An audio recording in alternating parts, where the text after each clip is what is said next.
Assalamualaikum warahmatullahi wabarakatuh. Kembali lagi di channel Erwidiastomo dengan saya Rifki. Halo para pemirsa sekalian, apa kabar? Semoga sehat selalu dan bahagia selalu.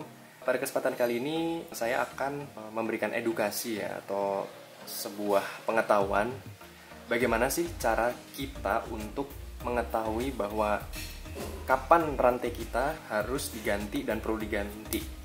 Nah, kan sepeda itu nggak punya namanya odometer ya, kayak kalau motor ya teman-teman. Jadi kita nggak bisa mencatat dan mengetahui udah berapa lama rantai sepeda ini digunakan. Sehingga untuk mengetahuinya kita membutuhkan alat khusus ya teman-teman. Jadi namanya ini namanya chain indicator. Teman-teman bisa membeli yang dari murah dan ataupun yang mahal sekalipun.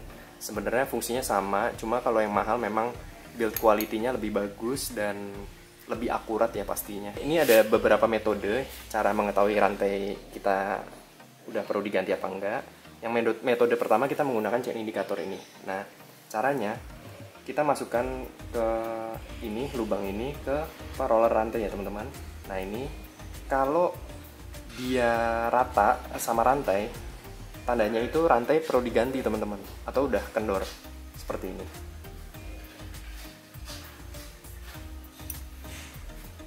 Nah, jika pada kondisi seperti ini rata indikatornya sama rantai, ini menandakan bahwa rantai sudah sangat kendor, teman-teman. Nah, bagaimana cara mengetahuinya? Untuk lebih detailnya, pada rantai sepeda itu terdapat roller ya, teman-teman. Nah, ini ada roller. Ini namanya roller yang di dalam ini. Nah, ini kalau kita geser-geser, nah ini rollernya udah kendor ya, teman-teman. Nah, tuh. Ini harusnya nggak boleh seperti ini. Ini menandakan bahwa roller dan bushing itu udah saling bergesekan sudah lama, sehingga lama-lama dia menipis ya besinya itu. Jadi memang perlu dilakukan penggantian. Ini kita bisa dengar juga suaranya berisik ya. Gitu, ada suara berisik ya. Nah, itu adalah salah satu metode untuk mengetahui bagaimana mengecek rantai itu perlu diganti apa tidak.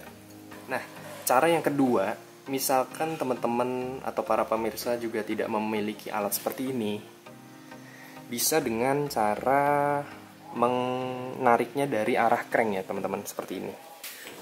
Nah, para pemirsa sekalian, seperti yang saya tadi bilang, ini cara kedua untuk mengetahui bagaimana cara mengetahui rantai itu kendor apa tidak. Ini kita bisa tarik aja bagian rantainya. Nah, ini bisa kelihatan ya, kalau teman-teman bisa lihat. Nah, ini ditarik kayak gini, rantainya udah kendor ya teman-teman. Nah, ini menyebabkan jadi shifting itu nggak presisi teman-teman kalau rantai kendor kayak gini. Jadi dia harus, kalau misalkan rantai masih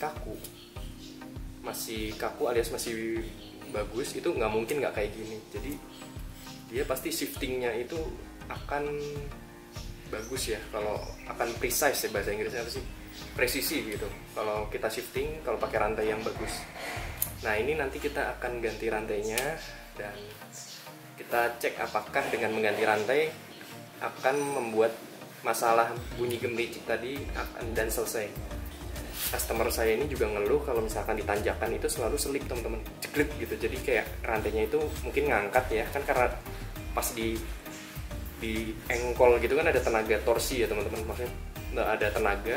Nah, jadi dia rantainya, karena rantainya kendor, ini selip jadi rantai giginya srep gitu, jadi jegret ya, ada delay. Nah, itu kan sangat mengganggu banget ya. Jadi nanti kita akan melakukan penggantian. Nah, teman-teman, jadi itu merupakan cara sederhana untuk mengetahui bagaimana jika rantai sepeda kita itu udah kendor ya.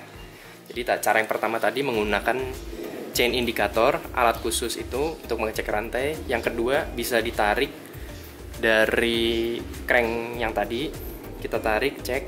Nah, terus yang ketiga itu kita harus nyopot rantainya dulu dan kita nanti akan cek kekendorannya.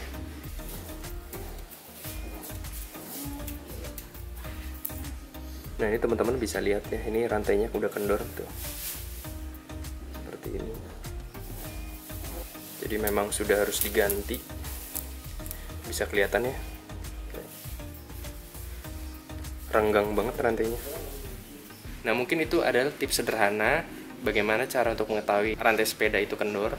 Nah, jika teman-teman punya pertanyaan atau punya komentar, bisa langsung aja tulis di kolom komentar ya teman-teman. Oke, sampai jumpa di video selanjutnya. Semoga bermanfaat. Assalamualaikum warahmatullahi wabarakatuh.